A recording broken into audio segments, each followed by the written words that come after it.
Donc, si je comprends bien, on t'a pas dit « arrête de t'automutiler, Louise », mais on t'a plus accompagnée à vivre avec?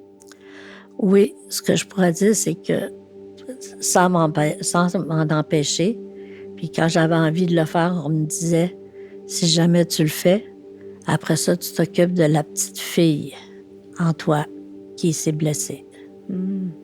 Fait que comme ça, je me suis pas sentie bloquée, puis là, je peux avoir une pression.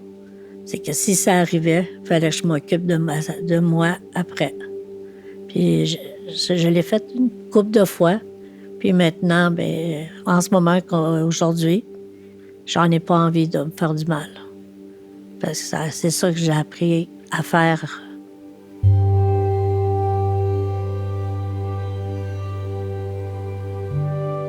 Vous venez d'entendre la voix de Louise. Elle est résidente dans une des habitations des Maisons de l'Ancre. C'est un organisme qui héberge les femmes en difficulté et aussi les personnes trans et non-binaires. Je m'appelle Ariane Langteau, je suis intervenante et je travaille comme chargée de projet aux Maisons de l'Ancre. En travaillant sur le terrain, on voit que même si en surface, les causes et difficultés qui nous amènent à l'hébergement sont multiples, on se rend compte qu'il y a beaucoup de points en commun sur ce qui aide les gens à se rétablir. Bienvenue à l'épisode 4.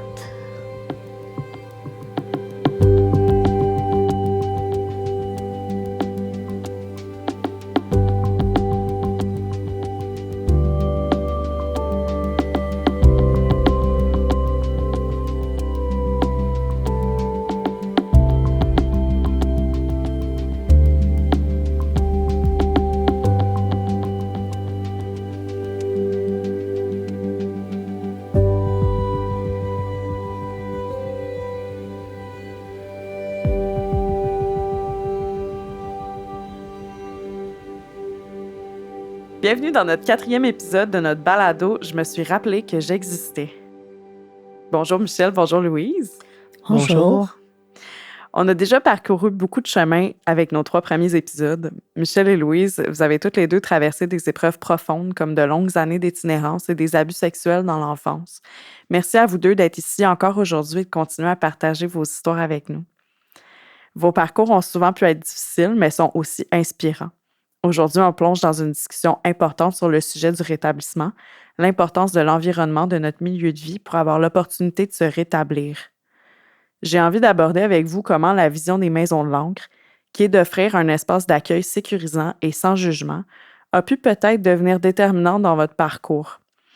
Mais avant de commencer, Louise, Michel, je veux prendre un moment pour saluer votre courage. Vous avez traversé des épreuves pas seulement avant d'arriver aux Maisons de l'Ancre, mais aussi dans le processus de création de notre balado. Louise, pendant notre dernier enregistrement pour l'épisode 3, des douleurs aiguës au cœur sont apparues pour toi. On a pris 2 pauses dans l'entrevue pour que tu prennes des shots de nitroglycérine. On est inquiète pour toi, mais tu as voulu terminer l'entrevue quand même. Et finalement, ça s'est résorbé tout seul. Avec la magie du montage, ça paraît pas dans l'épisode que les auditeurs et auditrices peuvent entendre, mais je voulais le mentionner parce que ça illustre à quel point aborder ces sujets de conversation peuvent être émouvants pour vous, à quel point ça peut prendre du courage et être impactant de partager des vécus difficiles. Oui, merci. Comment tu te sens aujourd'hui, Louise? Je suis dans le tremblement depuis hier, peut-être à cause aussi de la chaleur dehors, puis l'humidité m'empêche de respirer comme il faut. Mais pour l'instant, pas de douleur. On ne s'inquiète pas. C'est bon, tu nous le dis s'il y a quelque chose. Oui, madame. On a pensé à l'origine faire 4 épisodes pour notre série Balado avec vous. Donc aujourd'hui, c'est le dernier enregistrement prévu. Comment est-ce que tu te sens aujourd'hui, Michel, après tout ce chemin parcouru? Oh, mais je suis tellement fière de l'équipe, de moi, de l'apprentissage que j'ai de moi. Au fur et à mesure que je parle, je trouve ça intéressant de voir à quel point c'est impactant dans ma vie de tous les jours. Quand je retourne à la maison, je suis seule. Mais c'est comme si le fait que j'ai exercé ça, de parler au public, j'ai envie de dire plus. J'ai besoin de communiquer plus. Fait que des fois, je me retrouve à écrire, puis à écrire aux personnes du public, comme s'il y avait quelqu'un puis ça me décharge émotivement d'un trop-plein qui peut y exister. C'est comme ça continue le balado à la maison. Ça me rappelle qu'on a une mission de transmettre le message du rétablissement suite à avoir un vécu très difficile. Et peut-être, c'est ça qui a rapport à l'itinérance. Merci, Michel. Pour commencer, j'aimerais qu'on parle des maisons de l'Ancre pour ceux qui ne connaissent pas encore cette organisation. Les maisons de l'Ancre offrent un milieu de vie sécuritaire et accueillant pour les femmes et les personnes trans et non-binaires en situation de grande vulnérabilité, souvent liée à l'itinérance ou des abus passés. J'aimerais qu'on explore dans notre épisode comment notre milieu de vie a un impact sur nous et notre possibilité de rétablissement. Et notre milieu de vie, c'est pas seulement de la brique et du béton. C'est vraiment pas tout d'avoir un milieu sécuritaire physiquement, un toit sur la tête. Michel, tu mentionnais ça dans nos entrevues précédentes. Le milieu de vie, c'est beaucoup l'ambiance dans laquelle on évolue, la vision et la façon de penser des gens qui sont responsables du lieu. Michel, toi qui as eu l'occasion de connaître plusieurs ressources d'hébergement durant tes années d'itinérance, qu'est-ce qui te semble être particulier à la façon de penser des maisons de l'Ancre? Mon Dieu, c'est le jour et la nuit. Je peux vous dire qu'il y a un professionnalisme aux maisons de l'Ancre, un travail au niveau de l'équipe qui priorise la personne ayant vécu l'itinérance. J'ai goûté à un service approprié, adéquat, pertinent, de l'enseignement. J'ai même été enseignée à me mettre au monde un peu, à faire en sorte que je devienne une personne mature. Tout ça par les qualités des maisons de l'Ancre, des personnes qui y travaillent. J'ai envie, de partager aux gens que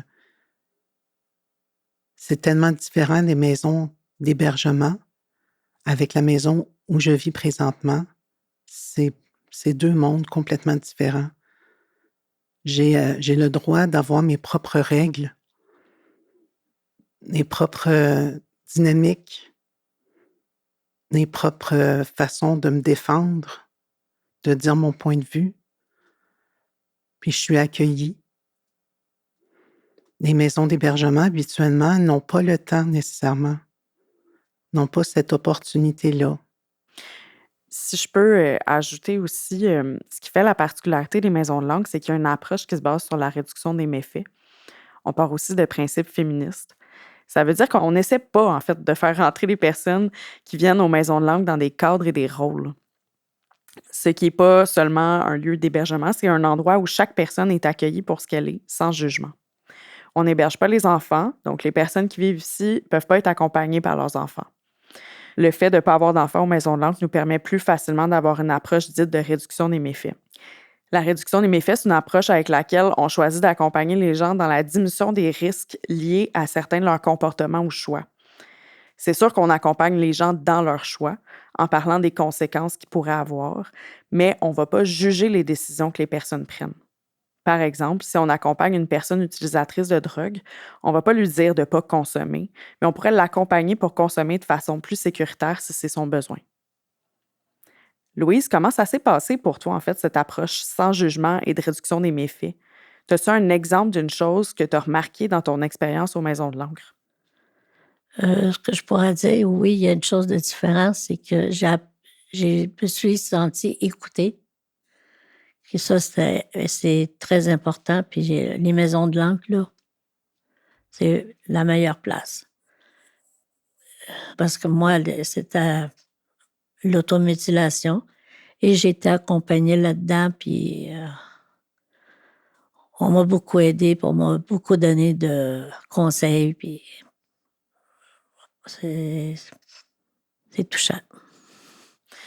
Fait que si je comprends bien, en fait, dans la façon que toi, tu as vécu la réduction des méfaits, c'était par rapport à l'automutilation. Oui, c'est bien ça. Donc, si je comprends bien, on t'a pas dit arrête de t'automutiler, Louise, mais on t'a plus accompagné à vivre avec. Oui, ce que je pourrais dire, c'est que sans m'en empêcher, puis quand j'avais envie de le faire, on me disait, si jamais tu le fais, après ça, tu t'occupes de la petite fille en toi qui s'est blessée. Fait que comme ça, je me suis pas sentie bloquée, puis puis avoir une pression. C'est que si ça arrivait, il fallait que je m'occupe de moi après. Puis je l'ai fait une couple de fois. Puis maintenant, ben, en ce moment, aujourd'hui, j'en ai pas envie de me faire du mal. Parce que c'est ça que j'ai appris à faire Tu l'as appris par toi-même, en fait. avec les conseils. Mhm. Oui. Donc, avec de l'accompagnement, mais on l'a pas fait pour toi. Non, c'est ça. Qu'est-ce qui serait arrivé, tu penses, si on t'avait juste dit de pas le faire?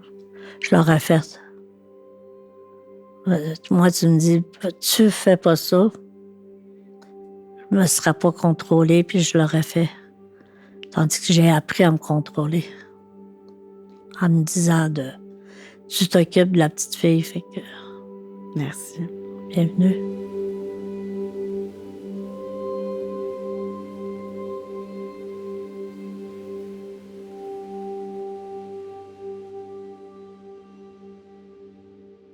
Michel, as-tu un exemple pour toi de cette approche sans jugement-là? Moi, je suis d'un poids morbide, donc puis j'ai eu de l'approche, de sans jugement. On m'a pas dit de me suggérer de me mettre au régime, on m'a pas dit de faire d'exercice. Même que moi, j'abordais le sujet, puis la personne ne faisait que de l'écoute active.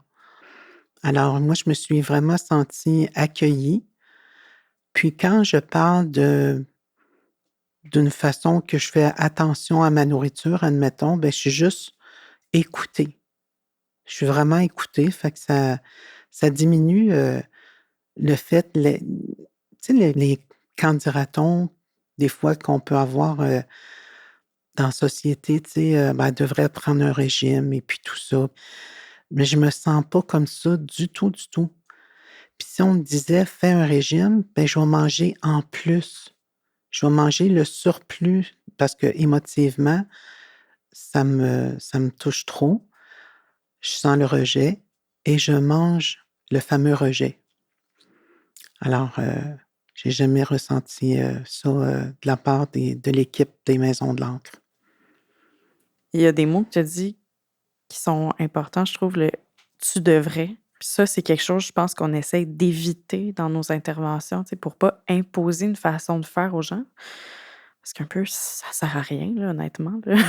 Les gens les gens savent ce qu'ils peuvent avoir de besoin, puis c'est ce qu'on va encourager le plus possible, notamment parce que, ben, les femmes, personnes trans non binaires se font parfois, beaucoup imposer de choses par la société, fait qu'on essaye de pas en rajouter. Effectivement. J'ai été vraiment, très chanceuse d'être, aux Maisons de l'Ancre pour vivre, du confort et du réconfort. Parlant de ça, Michel, tu as déjà mentionné que c'est la première fois aux Maisons de l'Ancre que tu sens que tu reviens à la maison quand tu rentres dans ton logement. Peux-tu nous en dire plus? Eh Seigneur, mon Dieu que oui. Moi, je rentre vraiment dans un cocon. Quand je rentre chez moi, ça me représente. Tout a été acheté, consommé, posé, peindre. J'ai fait des peintures et puis j'en ai mis sur mes murs et juste de rentrer dans ce somptueux appartement, ça m'apaise. Ça apaise toutes les problématiques que je peux vivre dans une journée. Je me sens en sécurité, mais en sécurité aussi affective, pas juste physique. C'est la première fois que j'habite 7 ans consécutivement dans un même lieu. Fait que oui, ça a un impact, mais je dirais qu'aussi, le fait de savoir que je vais pouvoir partager avec une intervenante, quelle qu'elle soit, que ce soit aux Maisons de l'Ancre ou aux habitations, pour un problème ou pour, une quiétude, pour un remerciement, une reconnaissance, puis à la maison, je vais être réconfortée juste de mes 4 murs. Même quand j'ai de la visite, quand j'ai mon ami qui vient chez moi, tu sais, c'est mon lieu sécure avec des personnes que j'accueille, que j'aime, que j'apprécie. que je me sens en sécurité.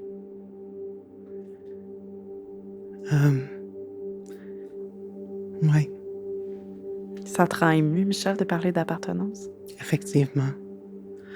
Ça me touche de voir à quel point l'appartenance s'est faite avec des personnes que je croyais inaccessibles puisque c'est des voisines qui y habitent. Ce n'est pas ma famille d'origine. Alors, de créer un sentiment d'appartenance avec des voisines, c'est impactant. Ça me pratique à la communication. Ça me pratique à devenir un peu plus mature à chaque fois. Essayer de moins juger. Oui, j'en dirais longuement, mais c'est qu'il va y avoir des moments d'attente tellement que je suis touchée.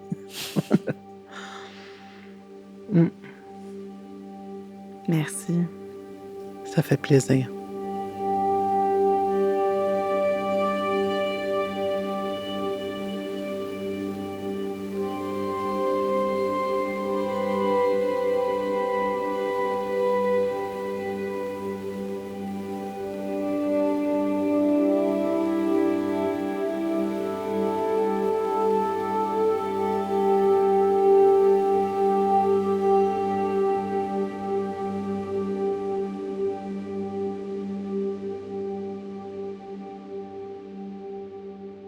Ce que vous décrivez, ça montre bien l'importance de prendre le temps, de laisser le temps au rétablissement. Les maisons de langue permettent des séjours plus longs dans notre foyer de groupe que la plupart des ressources d'hébergement. On offre une stabilité extérieure avec toi et intervenante 24/7 pour donner l'opportunité de se recréer une stabilité intérieure.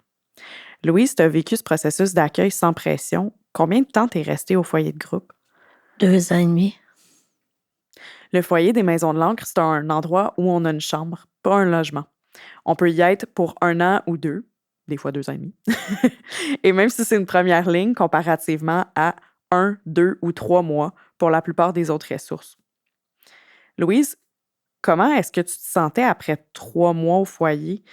Est-ce que les problématiques, comme par exemple l'alcool ou l'automutilation, avaient pu évoluer en 3 mois? Puis en fait, penses-tu que ça aurait été une bonne idée de partir du foyer après 3 mois puis d'aller en logement autonome? Non, ça n'aurait jamais été une bonne idée parce que j'aurais recommencé. Ça, c'est sûr. Parce que ça prend plus que 3 mois pour s'en sortir. Et je sais pas comment dire, non, je me serais sentie abandonnée, puis j'aurais eu de la misère avec ça. Beaucoup. Comment la lenteur du processus t'a-t-elle aidé à te remettre sur pied sans sentir que tu devais te conformer à des règles trop strictes ou trop rapides? Qu'est-ce qui a fait que finalement, tu as pu faire une bonne transition vers le logement où tu habites aujourd'hui? Dans le temps que j'étais aux maisons de langue, il y avait un petit peu au début, dans le temps où j'étais là, il y avait des règles. C'est ce qui m'ont permis justement de me rétablir avec ces règles-là. Puis d'être rendue où ce que je suis aujourd'hui, mais j'essaie de faire ce qu'on m'a appris à faire parce que quand j'ai rentré aux maisons de langue, je venais de me séparer, j'avais vécu en maison, mais là, je mangeais plus, mais je buvais. Puis là, on m'a suggéré les maisons de langue, puis j'ai dit oui tout de suite. As-tu un exemple des règlements que tu trouvais qui étaient aidants à ce moment-là? Ce qui pouvait être aidant, dans les règlements, c'est sur le ménage. Les personnes qu'on était là, ce qui était le fun, c'est qu'on s'entendait bien, fait que la journée du ménage qui était le vendredi, on mettait de la musique puis là, on partait. Ce qui était strict, c'est que l'intervenante qui était sur place après passait le doigt pour voir s'il y avait encore de la poussière. C'est plus ça aujourd'hui, une chance, mais ça m'a aidé beaucoup cette chose-là, bizarrement. Effectivement, on a élagué au niveau des règles depuis, là, si je peux dire. Là. Pourquoi ça t'aidait? Ça me mettait que je faisais quelque chose, puis moi, ça m'aidait parce que quand je me suis séparée, malheureusement, j'ai comme coupé avec le ménage. Je m'en foutais Tandis que là, dans la joie, dans la musique, ça m'a aidé à pouvoir avancer. Michel, je te vois hocher de la tête. Oui, je trouve ça merveilleux, cette expérience-là. Pour l'avoir vécu quelque temps, c'est vrai que c'est enthousiasmant et c'est vrai que tout ce qu'on nous suggère a un sens, puis un sens des responsabilités sans nécessairement sentir ça comme si c'est un poids, une surcharge. C'est plus doux à l'âme, je trouve, la façon qu'ils abordent les choses. Sur ça, je te donnerais raison, Michel. Ils nous acceptent comme on est, puis c'est à nous de s'améliorer. C'est qu'on vous laisse la place de faire une chose à la fois. Oui, parce qu'on n'est pas jugé parce qu'on ne l'a pas fait.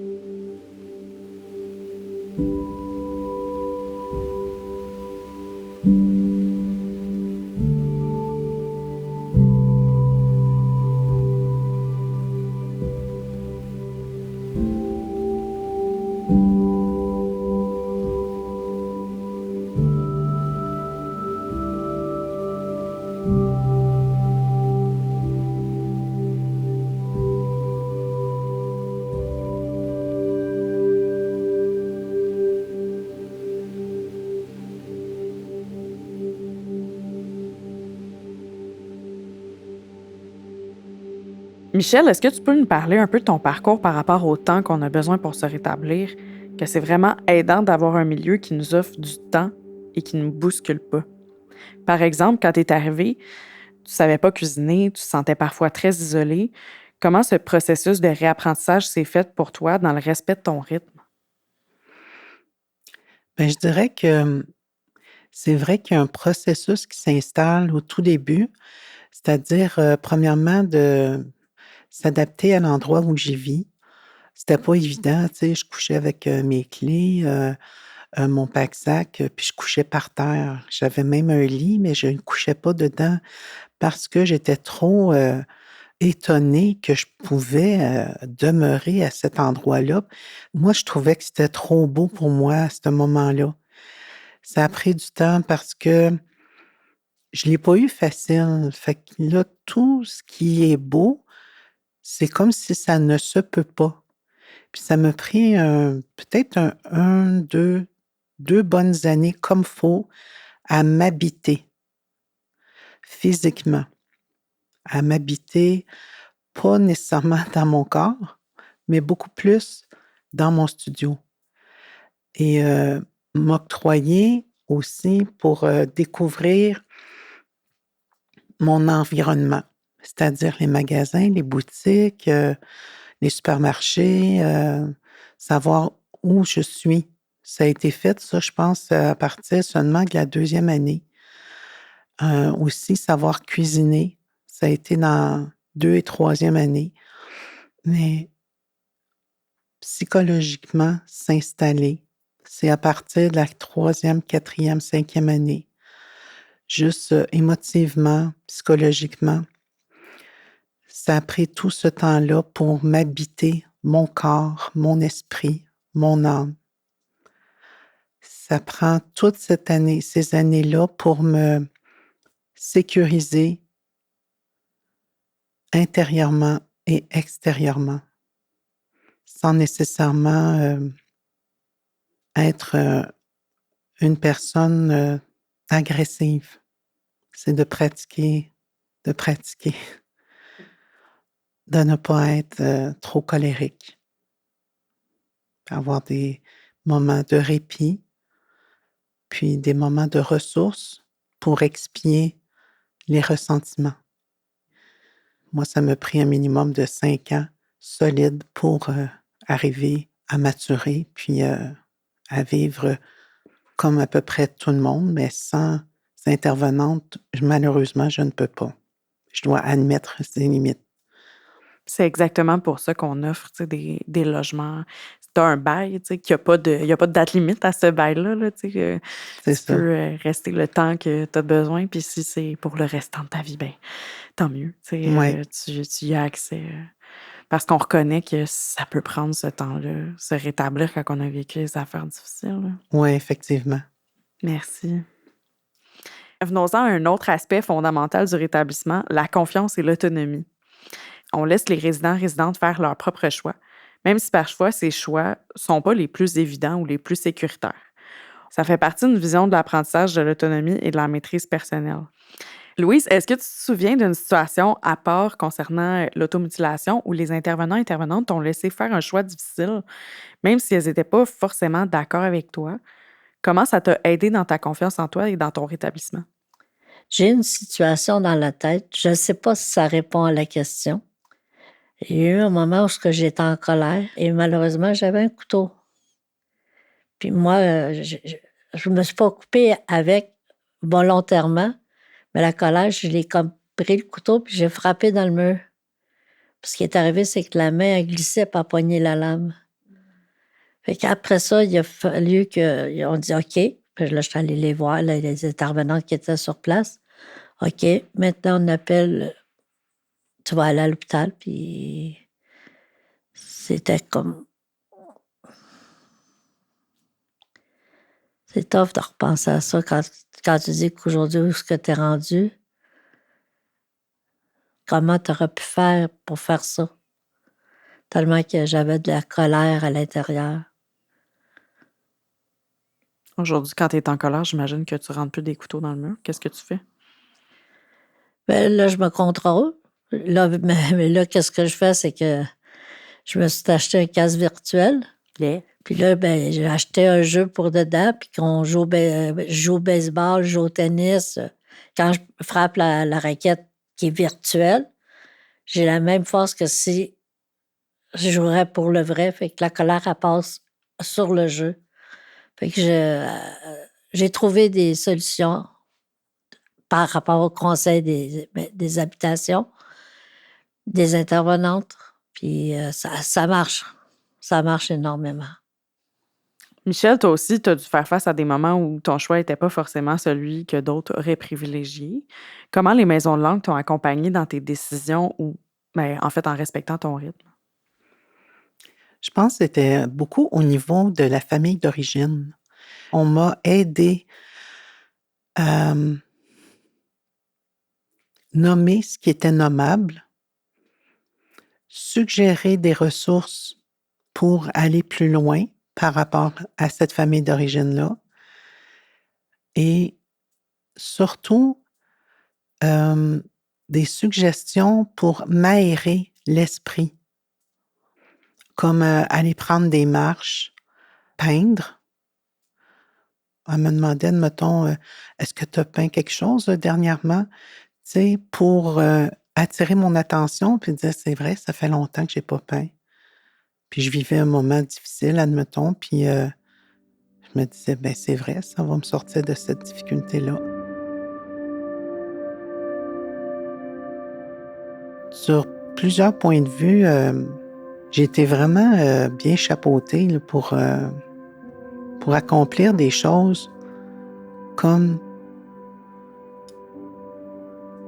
de retrouver ma famille d'origine, de pardonner, d'être pardonnée aussi. Ça te touche d'en parler. Oui, ça me touche beaucoup. Et puis, j'ai eu des conversations avec ma mère qui m'ont permis de renouer avec moi et de renouer avec elle. Je me suis sentie tellement libre. Elle reconnaissait, ma mère, ce qui m'était arrivé quand j'étais jeune. Elle reconnaissait. Puis ça n'a pas de prix. Ça n'a pas de prix, puis c'est C'est grâce au cheminement, au rétablissement, aux personnes qui y travaillent, aux projets que j'exécute, que je participe. J'ai envie de dire un gros merci à tout le monde. Je suis reconnaissante, tellement. Merci, Michel. Bienvenue. Louise, je t'ai vu mettre la main sur le bras de Michel pendant qu'elle était émue. Qu'est-ce que tu aurais envie de lui dire?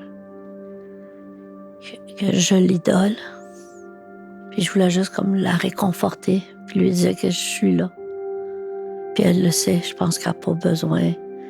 Je sentais qu'elle avait besoin d'un câlin, mais pas trop fort parce que j'ai voulu laisser aller son émotion aussi en même temps. Je me suis rappelé que quand moi je sentais que les larmes, je serrais, puis ça arrêtait. Je ne voulais pas arrêter ses émotions à elle. Fait que c'est pour ça que j'ai fait ça. Pour dire que je suis là, puis je t'accompagne. Je l'ai bien senti, Louise. Merci beaucoup. Ça fait plaisir.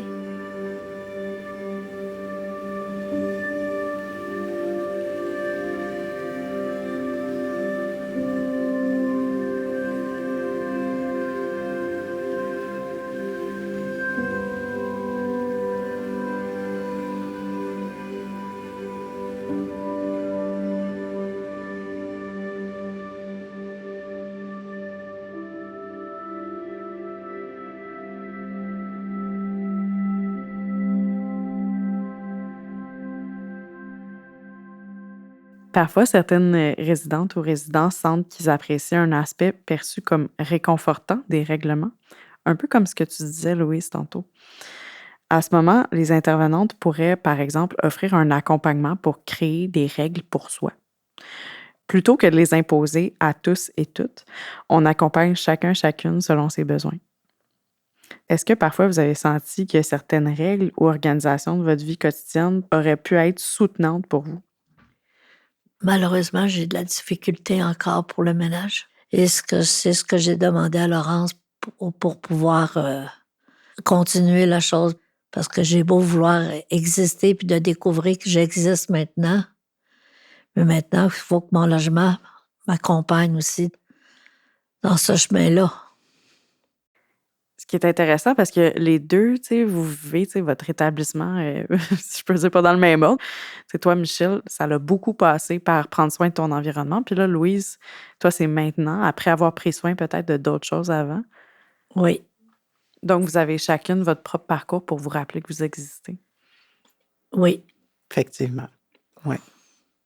Puis justement, pour rajouter là-dessus, hier, quand on a été marcher ensemble puis qu'on s'est assis à la table de pique-nique et qu'on parlait, on comprenait le mot exister, puis là, on se disait, c'est vraiment un beau titre. Puis c'est vrai qu'on apprend, qu'on a découvert qu'on existait en faisant des choses, en prenant soin de notre corps, tout ça a été comme un suivi aux habitations, les intervenantes.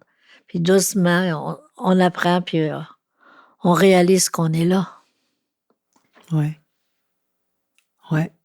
Moi, je réalise souvent en écrivant dans mon agenda que j'existe. De par ce que j'écris, je m'estime plus. Il y a non seulement les rendez-vous que j'écris, mais aussi ce que j'accomplis dans la maison, que ce soit du ménage, que ce soit de la décoration, transformation quelconque. Puis j'avais commencé ça, moi, grâce à une cousine. Une cousine qui me disait, quand je lui avais exprimé que mon conjoint me disait que je faisais jamais rien dans une journée, elle dit: «Commence par écrire. Écris tout ce que tu fais, la moindre petite chose». Mais j'ai gardé cette habitude, surtout aux maisons de l'encre, aux habitations.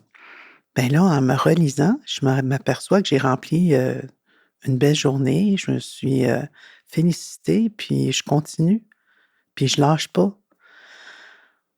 Mais j'ai gardé cette habitude-là pour avoir accès à mes bonnes habitudes de vie puis à l'estime personnelle.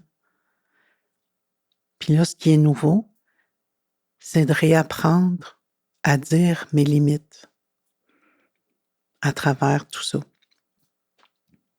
Puis ça fait partie de l'estime personnelle aussi, de l'affirmation de soi. Puis c'est pas évident.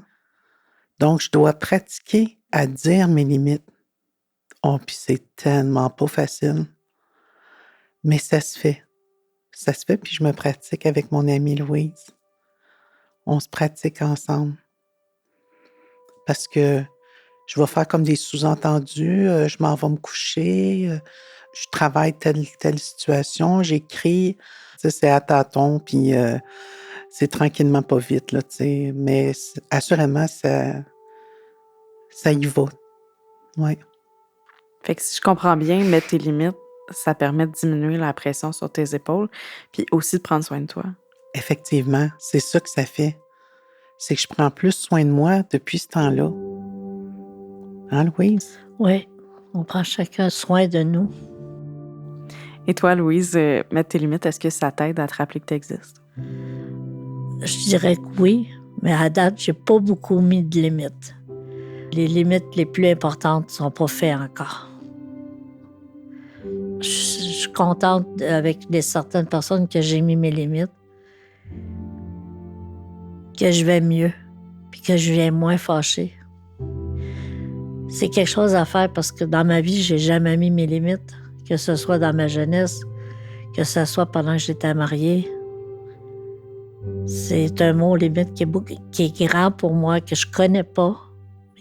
Tranquillement, j'essaie de me le rentrer pour pouvoir montrer que là, j'existe et que je peux dire ce que j'ai à dire, puis sans avoir peur des conséquences qui pourraient arriver ou que j'imagine qui pourraient arriver.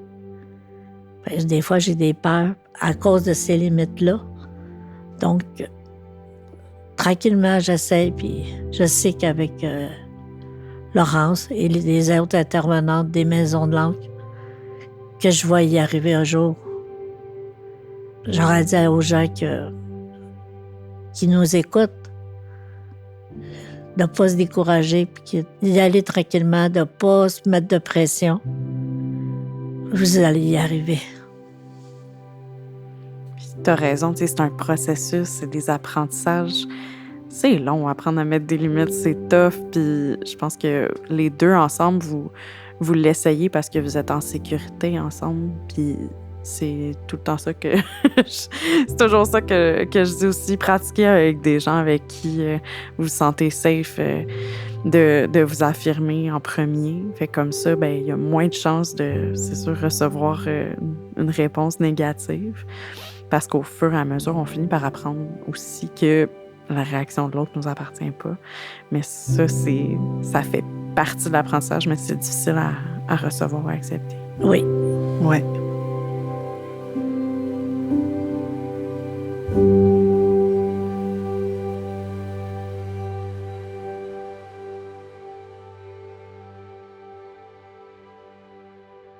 L'un des points forts que vous avez toutes les deux mentionnés déjà dans nos discussions autour des maisons de l'encre, c'est la liberté par rapport au jugement extérieur.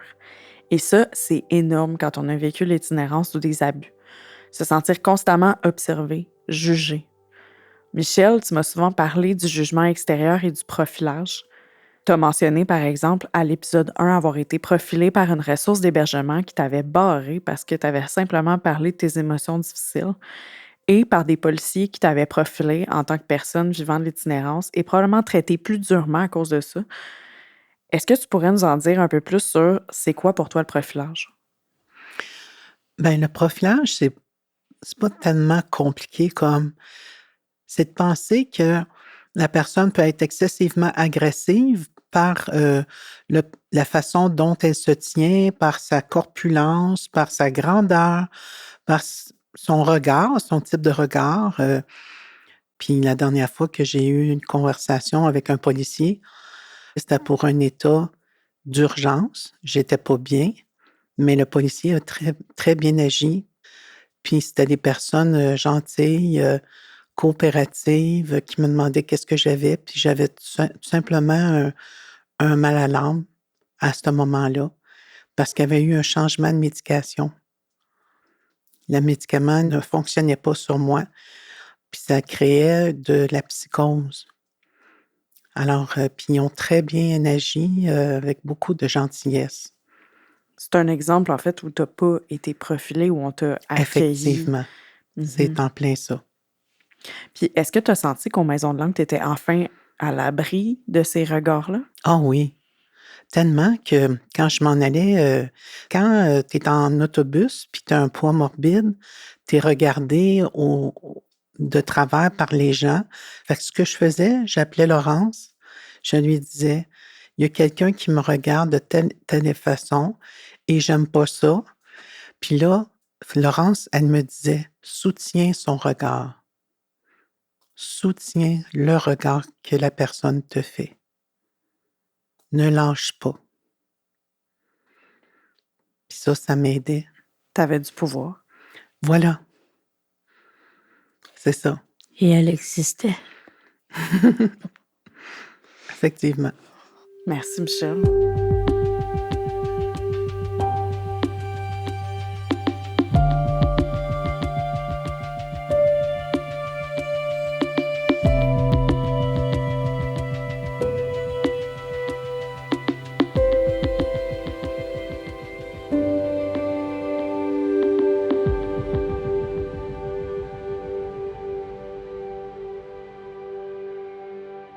Un autre sujet qui me semble essentiel pour définir l'approche des maisons de l'encre est l'inclusion des personnes trans et non-binaires. La plupart des ressources non mixtes accueillent seulement les femmes cisgenres, parfois les femmes trans, donc presque jamais les hommes trans ou les personnes non-binaires. Nous accueillons aussi toutes les personnes de nos services sans jugement en regard de leur orientation sexuelle. Louise, tu as accepté de t'ouvrir dans cette série balado sur le fait que, dans les dernières années, alors que tu approchais tes 60 ans, après avoir eu toute ta vie un conjoint, des enfants, tu as découvert ton orientation sexuelle et tu te définis comme lesbienne. Oui. Est-ce que ça soutient ton rétablissement d'avoir pu enfin te reconnecter avec cette réalité puis de vivre ta vérité? Oui. Parce que je trouvais que c'était quelque chose que dans mon passé, que je doutais, puis il y avait quelque chose qui me titillait, comme on pourrait dire. Et arrivé aux habitations, puis tout ça, c'est là que pas que j'ai décidé, mais que j'ai vu que j'étais devenue lesbienne. Je me sens pas jugée, pas, pas du tout, par les maisons puis les habitations de langue. On m'accepte telle que je suis. Et ça fait du bien.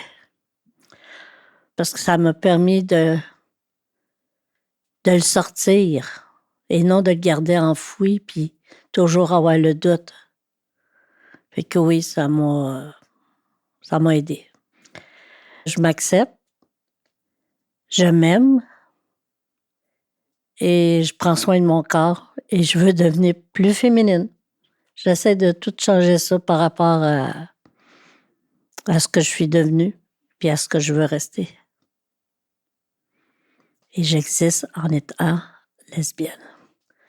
Dans ma vie d'avant, je me suis jamais maquillée, jamais chose, les ongles, ces affaires-là. Jusqu'à un moment donné où une personne que je nommerai pas a dit: «Tu devrais faire ce que l'autre personne fait». Puis j'ai vu que là, on voulait que je sois quelqu'un d'autre. Tandis qu'aujourd'hui, c'est moi qui ai décidé qui je veux être. Fait que, ouais, je veux devenir plus féminine parce que c'est moi, là, qui l'ai décidé. Puis je trouve ça tellement beau. Quand je regarde Michel qui se maquille, qui se met du vernis. Oh, merci. Ça fait plaisir.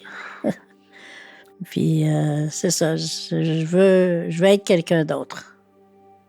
Tu veux être toi? En tant que lesbienne, c'est ça, je veux être moi.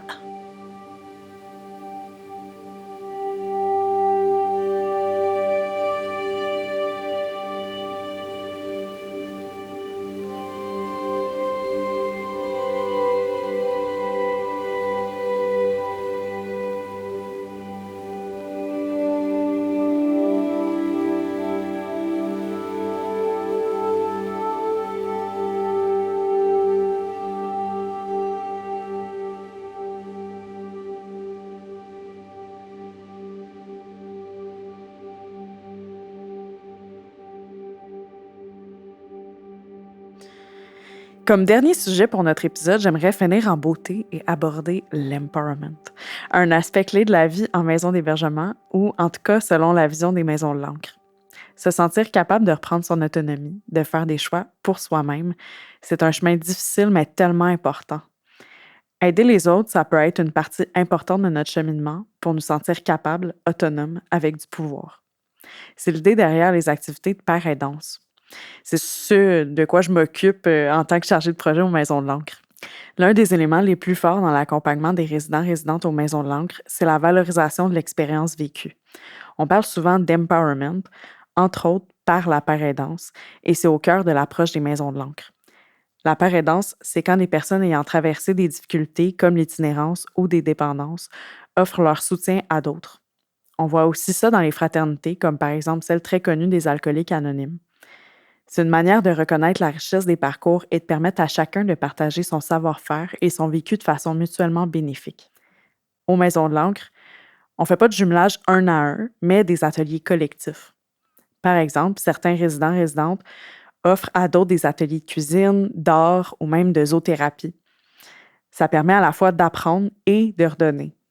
Ça peut créer une dynamique très enrichissante pour toute la communauté. Le balado qu'on fait en ce moment, par exemple, c'en est une des activités de père-aidance qu'on fait aux Maisons de l'Ancre. Louise, tu as eu l'occasion de donner des ateliers d'art à d'autres résidents-résidentes. Comment ça t'a fait sentir de pouvoir transmettre quelque chose aux autres? C'était un moment de dire « OK, je suis capable ». Ça a fait diminuer le sentiment d'être moins gênée. Ça m'a permis de m'ouvrir. J'étais fière de donner, de montrer ce que j'aimais beaucoup à faire, de le montrer aux autres. Fait qu'autant que les personnes apprenaient de toi, mais toi, t'en recevais quelque chose aussi. Oui. Oui. Là, ça me touche tellement que l'aquarium commence à se remplir. L'aquarium dans tes yeux, tu penses? Oui, cet aquarium-là. Là, je vais serrer plus fort. Parce qu'en ce moment, tu tiens la main de notre réalisatrice. Oui, en plein ça, puis en tenant la main, mais je contrôle mes larmes. Et je veux pas qu'elle me lâche pour que je les sorte. Et pour le projet Balado, c'est quoi le pouvoir que ça te redonne, en fait, d'y participer, Louise? De voir que je suis capable de communiquer. J'étais tellement timide. Puis je me rappelle qu'au début, je me disais, qu'est-ce que je m'en vais faire là? Moi qui parle jamais. Oh mon Dieu, que ça a été différent depuis ce temps-là, depuis le début qu'on a commencé le travail. Et de voir qu'aujourd'hui, je parle, je fais un balado, c'est extraordinaire. C'est quelque chose de nouveau dans ma vie, puis que je veux continuer. Ça va faire que le silence que j'ai fait toute ma vie, il est mis de côté, puis maintenant on parle. Merci de partager. Tes paroles sont vraiment importantes. Ah ouais, j'aurais dû parler avant. Mais continue maintenant. OK, merci beaucoup. Merci à toi.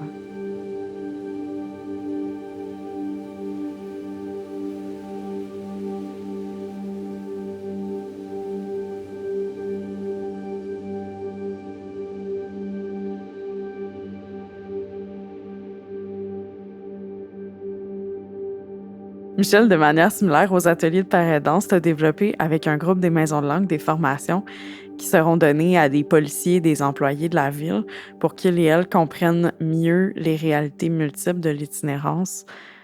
Comment as-tu vécu cette expérience-là? J'avais pas le droit de parole, jeune, puis ça m'a permis à parler. Puis j'ai levé ma main plus souvent qu'à mon tour pour parler, pour comprendre, pour m'entendre. Et suite à ça, il y a eu une formation qui s'est dessinée à force de parler, de partager, de dire qui j'étais, qui je suis, je pouvais que parler de moi-même, ce que je connaissais de moi. Puis c'est plus facile pour moi de communiquer ça.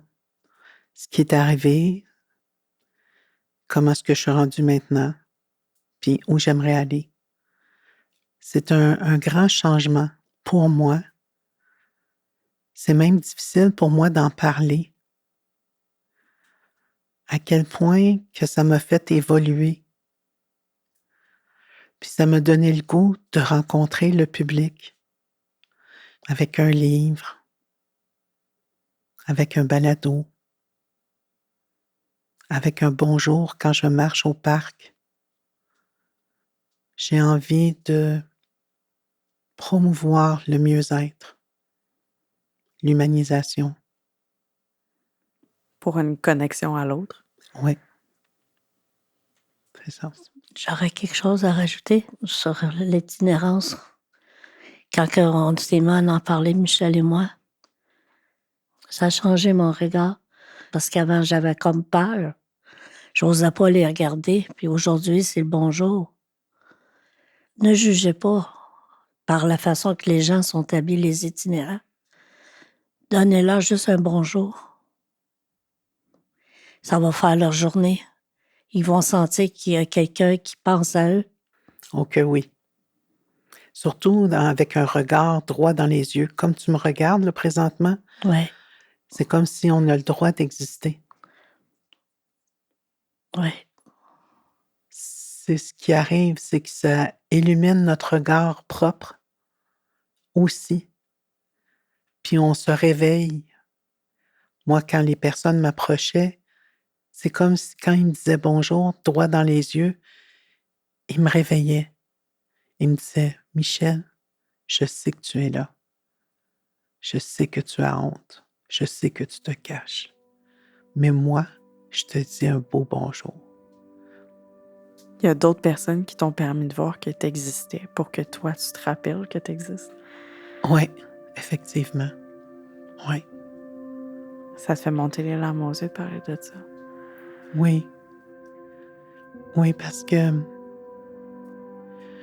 c'est tellement à deux pôles ce que je vis présentement avec ce que je vivais auparavant, les 10 années SDF.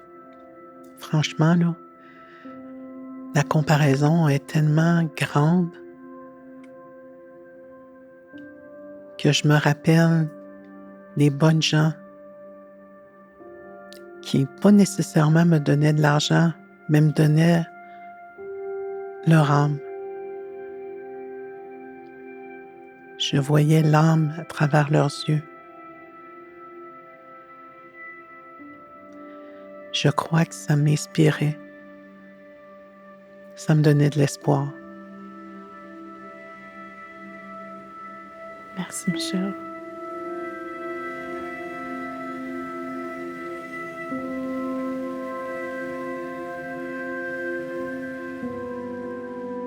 D'avoir le droit de parler dans un groupe de ton vécu, Michel, c'était nouveau ou spécial pour toi? Mais c'était surtout spécial. Dans les fraternités, on est habitué à dire notre difficulté du jour, nommer les choses, comment qu'on s'en sort, puis qu'est-ce qu'on pense qu'on va devenir.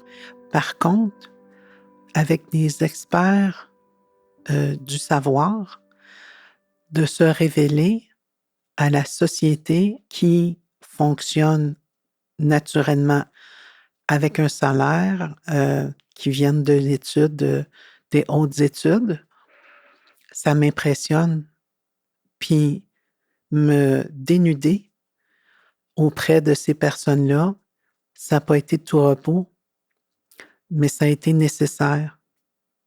C'est que dans les projets qu'on fait, tu sais, on te considère comme experte de vécu, mais tu travailles, tu sais, avec différents professionnels qui ont plein de background, qui ont des études et tout ça. Fait que c'est ça que j'entends que tu dis que ça peut être parfois difficile ou intimidant, en fait, d'être dans ce Oui, contexte-là. je dirais intimidant. C'est intimidant. Puis il y a une personne qui m'a fait faire face à ces personnes-là. Cette personne-là me dit que j'avais le droit d'exister. Par son écoute, j'ai pas de mots pour exprimer, toute ma gratitude de pouvoir, m'exprimer ainsi et de travailler auprès de personnes de première ligne et que moi, je vais suggérer des façons d'aborder les personnes vivant l'itinérance. Fait que ça me touche beaucoup qu'on prenne, ce temps-là avec moi. J'imagine que c'est d'autant plus impactant parce que, comme tu disais, Michel, quand tu étais jeune, tu n'avais pas le droit de parler. Ouais, effectivement, puis, même que j'écoutais de la musique et je devais l'écouter très basse, puis je ne chantais pas. Je faisais du lip sync. Avant même, je pense que ça sorte, je faisais du lip sync. Puis je faisais de la démonstration, une pièce de théâtre en plus, tu sais, je dansais et tout ça. J'imitais Donna Summer, imaginez-vous. Ma voix n'avait pas le droit de résonner. Puis quand je suis au studio ici, j'entends ma voix et ça me fait un bien énorme. Merci. Merci, Michel. Merci aussi. Bienvenue.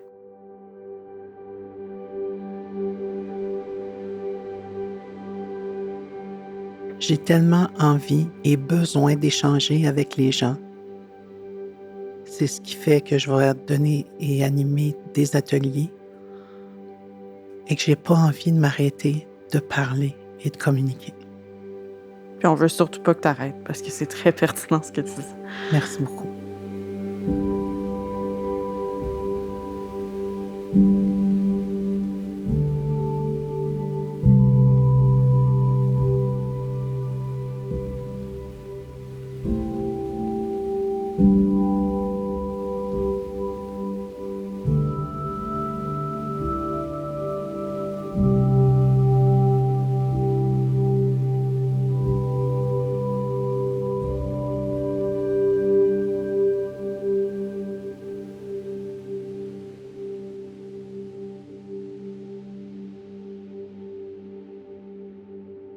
On arrive vers la fin de notre discussion, puis je voulais vous demander, c'est quoi un signe de vos acquis aujourd'hui en termes d'autonomie puis de pouvoir personnel? Je dirais, moi, mes acquis, c'est d'être capable d'avoir des amitiés puis de dealer avec ce qu'il y a à dealer au fur et à mesure pour garder cette amitié. C'est ce que je trouve de plus important. Les amis. J'ai déjà dit à mes enfants, comme vous avez une maman en difficulté, je vous invite à avoir des amis, beaucoup d'amis. Créez-vous une autre famille. C'est important. Puis comme j'étais malade mentalement, ben, ils ont suivi mon idée. Puis heureusement, ils ont beaucoup d'amis aujourd'hui. Louis, je vois tes yeux qui se remplissent d'eau. Oui, Ça te touche. ça me touche beaucoup. Ce qui me touche, c'est la fin du balado aussi. Ça m'a tellement aidé. C'est un des projets que j'adore le plus. Par le balado, j'ai appris à me reconnaître, de voir que j'existais et surtout de voir que je suis capable de parler. Le silence, c'est fini. Je prends ma place auprès de mon monde. Parce que jamais j'aurais pensé que je pouvais être capable de parler. C'est quand tu as été silencieuse pendant 40 ans. Là, tu découvres à 60 ans que tu es capable. Tu es capable de dire des mots que jamais j'aurais pensé qu'ils auraient sorti de ma bouche. Oh, c'est quelque chose. Merci à vous autres. Puis surtout, merci aux maisons de langue. Merci. J'ai moi aussi mes aquariums qui se remplissent. Parce que ça me touche, tu sais, des projets comme ça, on le fait pas juste pour créer du contenu de balado, tu sais, on le fait aussi pour amener les gens qui le vivent à vivre un sentiment de pouvoir, puis à reprendre du pouvoir sur leur vie à travers ces projets-là. Puis vous donner un espace de parole, pas juste dans un témoignage ou dans une entrevue, mais aussi dans la création, tu sais, tout ce processus-là qu'on travaille depuis 6 mois, vous l'avez fait, là, tu sais, ça vient de vous, tout ce contenu qu'on a C'est vrai. sorti. C'est vrai, hein? Et oui, vraiment vrai. Ça nous a appris à se découvrir, puis à exister. Exister puis créer. Et surtout créer, oui. Ouais. Puis on pourra jamais vous remercier assez pour tout ce que vous avez donné en termes de temps, de travail, d'idées, et vos larmes et tout ça. Merci. Ce que j'aimerais dire, c'est à tous les auditeurs, auditrices qui nous écoutent. Mais merci de nous avoir écoutés. Puis on vous encourage à aller chercher de l'aide si vous avez besoin. Il y a du monde qui sont là pour vous aider. Ouais. La preuve, on a été aidés, Michel et moi. Merci, Louise. Merci, mon ami. Ça fait plaisir. Ça fait plaisir. Merci infiniment à vous deux pour toutes nos conversations honnêtes et inspirantes. J'ai été constamment émue de vos partages depuis qu'on a commencé à élaborer le balado ensemble, il y a plus de 6 mois maintenant. On aurait pu aller dans tellement de directions car on était libre de faire le contenu qu'on voulait, mais vous nous avez guidés vers le fait que c'était important selon vous de parler de rétablissement, des clés du rétablissement. Merci pour votre sagesse, votre résilience et votre courage. J'espère que votre histoire touchera d'autres personnes qui vivent des situations similaires et qu'elles sauront qu'il est possible de se relever avec le bon soutien et un environnement sécurisant. Je suis contente d'avoir l'opportunité de continuer à vous côtoyer aux Maisons de l'Ancre. En fait, c'est un privilège. Moi aussi, je suis contente. Tu nous mets de... Comment je pourrais dire? Quand on te voit, on a le sourire d'en face. Oui, effectivement. C'est tellement humaine. Merci, je vais le mettre dans ma petite poche. À nos auditeurs et auditrices, merci de nous avoir écoutés. Merci beaucoup. Merci.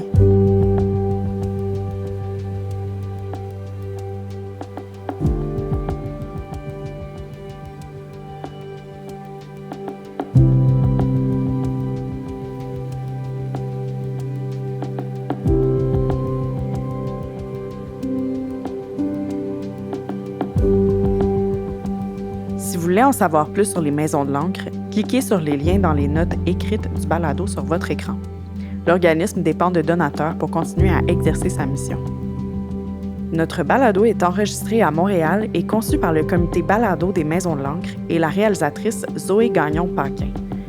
Il est rendu possible grâce à un financement de la Table des groupes de femmes de Montréal et la Ville de Montréal.